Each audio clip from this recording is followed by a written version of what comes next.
Welcome back guys. आ चुके हैं एक और नई वीडियो के साथ और इस वक्त खड़े हैं हम चंडी वाले पुल पर। देख सकते हैं मेरे पीछे माँ गंगा जी की बहती पावन निर्मल जलधारा। और आज हम जाने वाले हैं चंडी देवी मंदिर। तो ऐसे में देखो जैसे कि नवरात्र भी चल रहे हैं। आज 28 मार्च, आज जो 7वां नवरात्र है, सप्तमी है आज। तो ऐसे में आपको दर्शन कराएंगे माँ चंडी देवी के। ऐसे में हम बाइक से होते हुए जाने वाले हैं। ऐसे में ये ब्लॉग जो काफ़ी इंटरेस्टिंग होने वाला है। तो ऐसे में हम जाएंगे बाइक से। आप जाना चाहें तो आप पैदल भी जा सकते हैं और उड़न खटोला रोपवे से तो जा ही सकते हैं। तो ऐसे वीडियो में बताऊंगा किस तरह से आप बेसिकली आप जा सकते हैं। अभी जैसे कि हम चंडी पुल पर खड़े हैं और मेरे पीछे पहाड़ों पर आपको नील पर्वत पे जो माँ चंडी देवी का मंदिर नज़र आ रहा होगा, जो कि काफ़ी धुंधला है। मैं दूसरे एंगल से दिखाता हूँ आपको। सो गाइस, आप दर्शन कर सकते हैं माँ गंगा जी के। और सामने की ओर है चंडी घाट और पहाड़ों पर नील पर्वत पर जो है माँ चंडी देवी का मंदिर, जो आज धुंधला नज़र आ रहा है बेसिकली, क्योंकि आज थोड़ा हल्का फुल्का धुंध टाइप की छाई हुई है। ऐसे में यहाँ से होते हम जाने वाले, हम जाएंगे अपनी बाइक से और ऐसे में पैदल मार्ग से जाएंगे जहाँ से बाइक चली जाती है बेसिकली। सो ऐसे में इस पुल को पार करते ही जो रास्ता पुलिस चौकी के पास से लेफ़्ट साइड में जाता है, वहीं से होते हुए जाना हमें, जहाँ पर दक्षिण काली मंदिर पड़ता है। दक्षिण काली मंदिर के जस्ट सामने से ही पैदल मार्ग जाता है ऊपर की ओर। वहाँ से पैदल भी जाते हैं और व्हीकल वगैरह भी जाते हैं। बेसिकली ऊपर जो सामान पहुँचाना होता है वो टू व्हीलर से ही जाता है। तो ऐसे में वो रास्ता व्हीकल वगैरह के टू व्हीलर्स के लिए लोकल से जाते हैं। तो ऐसे में जो असली मज़ा आता है वो आता है पैदल जाने में। अगर आपके साथ फैमिली है, 4-5 लोग हैं, तो आप डेफिनेटली इन्जॉय करते हुए जाएंगे। अदरवाइज 2 लोग हैं तो मुझे लगता है आपको रोपवे से जाना चाहिए। अगर एडवेंचरस पर्सन हो गए तो नो डाउट आपको अकेले भी मज़ा आ जाएगा पैदल जाते हुए। जो हल्की पौड़ी से अगर डिस्टेंस की बात करें मंदिर का, वो ऑलमोस्ट होगा 3 से 4 किलोमीटर के समथिंग होगा। और देखने में तो देखो मंदिर बिल्कुल पास ही लगता है, जो ऊपर नज़र भी आ रहा है। लेकिन भाई साहब जब ऊपर चढ़ोगे ना तब पता चलेगा। और ऊपर से जो व्यू नज़र आता है ना, वो देखना कितना अमेजिंग नज़र आता है। मतलब लिटरली मज़ा आ जाएगा, पूरा हरिद्वार नज़र आता है। हालांकि आज देखो हल्की फुल्की धुंध है, तो देखना होगा किस तरह का व्यू नज़र आएगा। बस स्टैंड अगर आए हैं रेलवे स्टेशन, जो कि आमने सामने है, वहाँ से आप ई रिक्शा ले सकते हैं, टेम्पो से भी आ सकते हैं, जो आपको रोपवे पे भी छोड़ देगा और इधर के मार्ग पे भी छोड़ देगा। और हल्की पुड़ी से तो आ ही सकते हैं आप ई रिक्शा वगैरह लेके। वो मार्ग जहाँ से हमें टर्न लेना है बेसिकली, यहाँ से लेफ़्ट टर्न लेंगे हम, जो कि चीला ऋषिकेश वाला मार्ग है। यहाँ से होते हुए आप जा सकते हैं चीला, और बाईपास होते हुए आप जो ऋषिकेश भी जा सकते हैं, जो कि सीधा एम्स के सामने निकलता है रास्ता।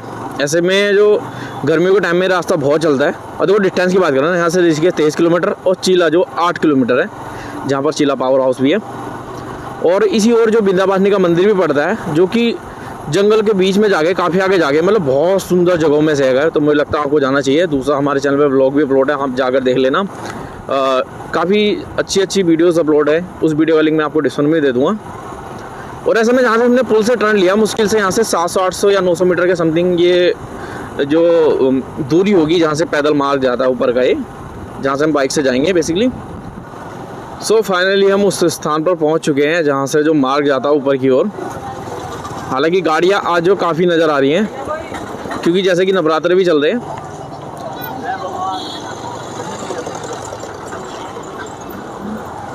उतर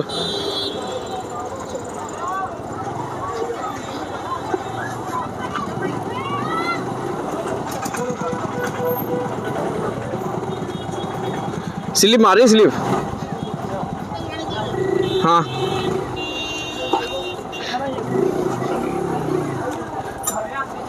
सो गाइस, जो टफेस्ट पार्ट है वो यहाँ पर ही है। इसमें साइड से रास्ता है, कई बार यहाँ पर टायर स्लिप हो जाते हैं, बरसात वगैरह में आएंगे तो स्लिप मारेगी अगर ग्रिप अच्छी नहीं बन रही। तो ऐसे में ये थोड़ा सा टफेस्ट पार्ट है।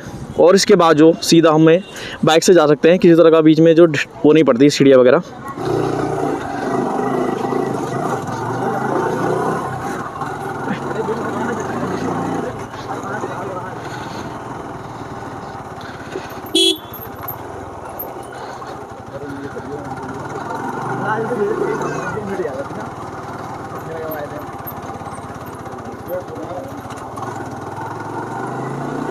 सो गाइस, जैसे कि नवरात्रे चल रहे हैं, नवरात्रों में काफ़ी भीड़ रहती है यहाँ पर। बेसिकली जो इस टाइम पर नवरात्रे आते हैं, ये मार्च अप्रैल वाले। अदरवाइज़ जो सर्दियों के टाइम पर आते हैं तो उसमें क्या रहता है कि इतनी ज़्यादा भीड़ नहीं रहती, कम टूरिस्ट आते हैं। बट गर्मियों के टाइम पर काफ़ी टूरिस्ट आते हैं।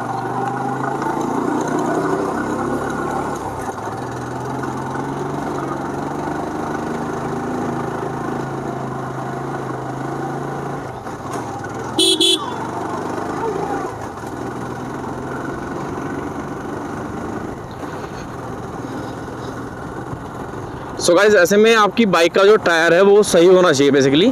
टायर प्लेन नहीं होना चाहिए, अदरवाइज जो कहीं जगह पर ऐसे मोड़ आएंगे जहाँ पर जो बाइक आपकी स्लिप कर सकती है। ब्रेक लगाने पे बाइक जो रुकनी चाहिए, प्रॉपर बाइक ब्रेक आपके काम करते होने चाहिए। ऐसे में पहली बात तो जब आप एक्सपर्ट हो तभी आएँ। ज़्यादातर लोकल्स के लोग आते हैं, बाहर से आ रहे हैं तो बाइक से आना अवॉइड करें अगर आपको एक्सपीरियंस नहीं है। सो गाइस ये टर्न है जो कि काफ़ी टफ है, हार्डेस्ट टर्न है, जो कि अभी मतलब कुछ नहीं है बेसिकली। अगर कंपेयर करें हम मनसा देवी मंदिर अगर हम जाते हैं ना तो उस पर ईजिली आप जा सकते हैं। अदरवाइज़ यहाँ पर जो आपको बहुत तगड़ा टर्न लेना पड़ता है, और भाई साहब डर भी लगेगा बीच में। पिछले वाले बंदे की तो मतलब कुल मिला के क्लास लग जाएगी डर के मारे, उधर से समझ ही नहीं आएगा करना क्या है। उतर जाऊँ उसका मन करेगा भाई बीच में मैं उतर जाता हूँ, बाइक पीछे रिटर्न में आ जाए।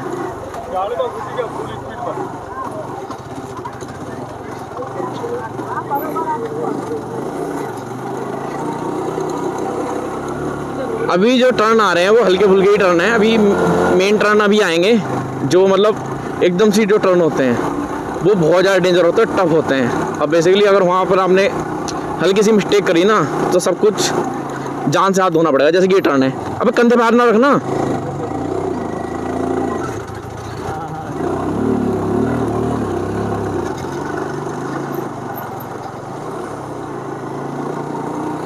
सो गाइस यहाँ का तरीका ये है, टर्न जो आ रहे हैं ना तो आपने बाइक पे पीछे की होकर ना बैठकर आपको झुक के आगे की तरफ बैठना है बस।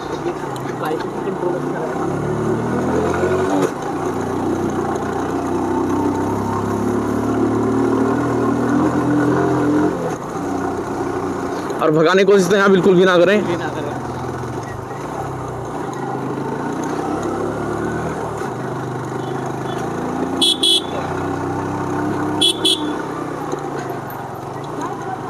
जय माता दी बोल।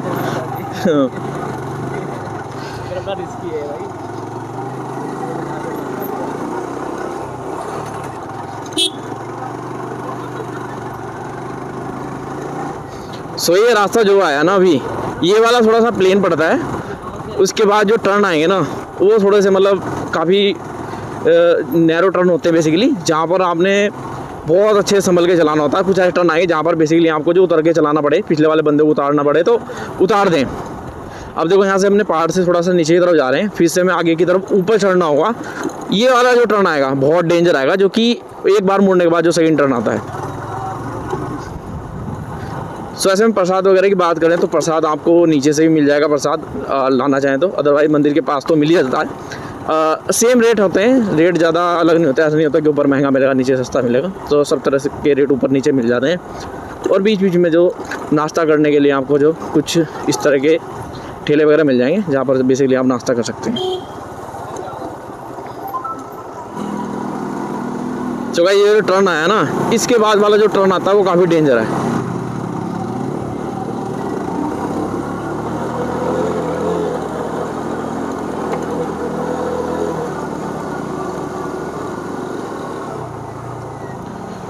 इस टर्न की हाइट जो काफ़ी ज़्यादा है तो इस पर रुक के चलेंगे। अंकल को जाने, चलो चलो चलो।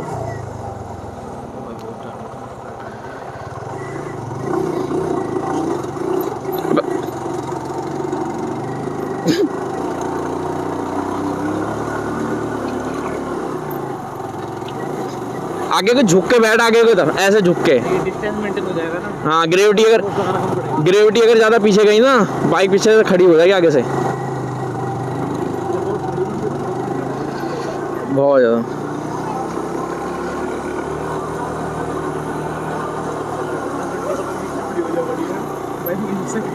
स्प्लेंडर नहीं खड़ी होगी, ये खड़ी हो जाएगी, चोंच निकली हुई है।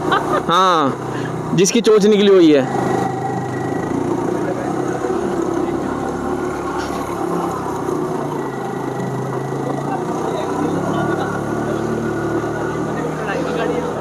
यहाँ ये वाला टर्न है डेंजर, ये वाला। सो गाइस ये वाला जो डेंजरस टर्न है मोस्ट, क्योंकि यहाँ पर टर्न जो बहुत नैरो है बेसिकली।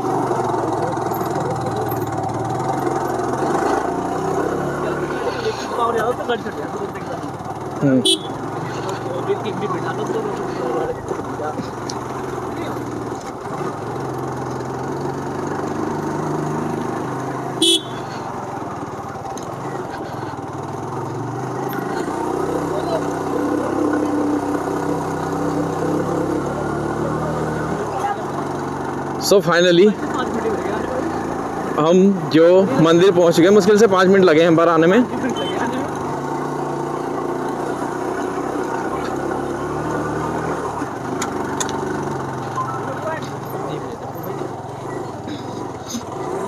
सो फिलहाल हम मंदिर परिसर में पहुंच चुके हैं और यहाँ पर देख सकते हैं प्रसाद की काफ़ी सारी दुकानें हैं। आप प्रसाद नहीं लाए हैं नीचे से तो यहाँ से प्रसाद ले लें और जूता चप्पल वहीं पर निकाल दें। अगर नीचे से प्रसाद लेकर आप आ गए हैं तो जूता चप्पल तब भी आप किसी भी प्रसाद वाले की दुकान पर निकाल सकते हैं।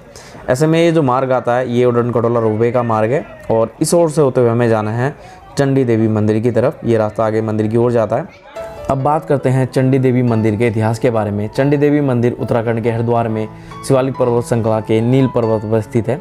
चंडी देवी मंदिर का निर्माण कश्मीर के राजा सुचेत सिंह ने सन 1929 में कराया था। ऐसा माना जाता है मंदिर के अंदर जो मूर्ति स्थापित है उस मूर्ति को 8वीं शताब्दी में हिंदुओं के गुरु आदि गुरु शंकराचार्य ने 8वीं शताब्दी में ही स्थापित कर दिया था। पौराणिक कथाओं के अनुसार सुम निसुम नामक राक्षसों ने जो लगभग 10,000 वर्षों तक ब्रह्मा जी की तपस्या करके उनसे वरदान प्राप्त किया, जिसमें उनको वरदान मिला कि आपको ना ही तो कोई देवता मार सकता है ना ही कोई मानव मार सकता है। वरदान मिलने के पश्चात दोनों राक्षस सुम और निसुम ने उत्पात मचाना शुरू कर दिया।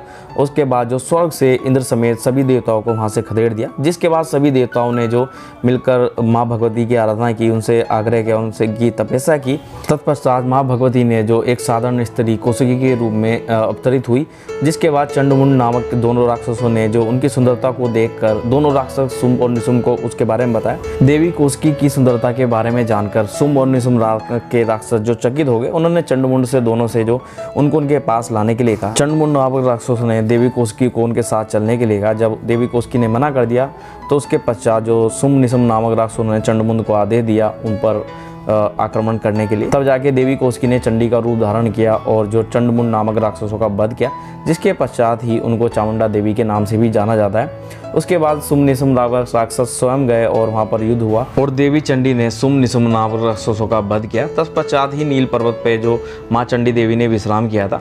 माँ भगवती के उग्र रूप को ही चंडी देवी कहा जाता है और जब भक्तों की रक्षा के लिए माँ जो रूप लेती है उस रूप को जो माँ दुर्गा रूप कहा जाता है।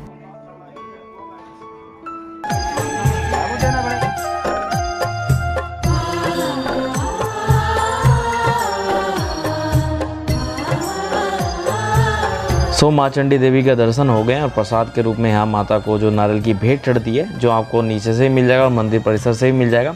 ऐसे में नारियल और माता का श्रृंगार जो यहाँ पर माता को भेंट चढ़ती है। मंदिर परिसर से रोपवे साइड को देखने पे कुछ तरह का व्यू नज़र आता है जो कि बहुत सुंदर लगता है, क्योंकि इस पर्वत की हाइट जो काफ़ी ज़्यादा है। ऐसे में इस ओर का व्यू दूर दूर तक का नज़र आता है जो कि बहुत सुंदर लगता है। माँ गंगा जी की धारा देख सकते हैं जो दूर दूर तक फैली हुई नज़र आ रही हैं। यहाँ पर देख सकते हैं जो प्रसाद के रूप में जो चुनरी मिलती है, उस चुनरी को यहाँ पर श्रद्धालुओं ने बांध दिया है। साथ ही माता से मनोकामना मांगी होगी, जैसे ही वो पूर्ण होगी उसके बाद जो इन चुनरियों को खोल दिया जाएगा। ऐसे में चाहे तो आप इस चुनरी को साथ भी लेकर जा सकते हैं, अपने वाहन इत्यादि में बांध सकते हैं। जैसे में आपकी किसी भी तरह की मनोकामना पूर्ण नहीं हो रही तो आप चंडी देवी मंदिर आइए और माता से मनोकामना मांगिए, बहुत जल्दी आपकी मनोकामना पूर्ण होगी। मंदिर परिसर में छोटी छोटी दुकानें जहां से आप निशानी के तौर पे बिंदी, प्रसाद, कंगन, धूप बत्ती, अगरबत्ती, माला इत्यादि खरीद कर लेकर जा सकते हैं, जो कि आपकी यहाँ की निशानी रहेगी चंडी देवी मंदिर की। सो गाइस, आज की वीडियो में हमने दर्शन करे माँ चंडी देवी के, आपने भी दर्शन करे। एक छोटा सा ब्लॉग था, आई होप आप लोगों को पसंद आया होगा। वीडियो पसंद आए तो वीडियो कर दें लाइक और शेयर जो कर दें दोस्तों साथ। चैनल बनाए तो प्लीज़ चैनल को कर लेना सब्सक्राइब।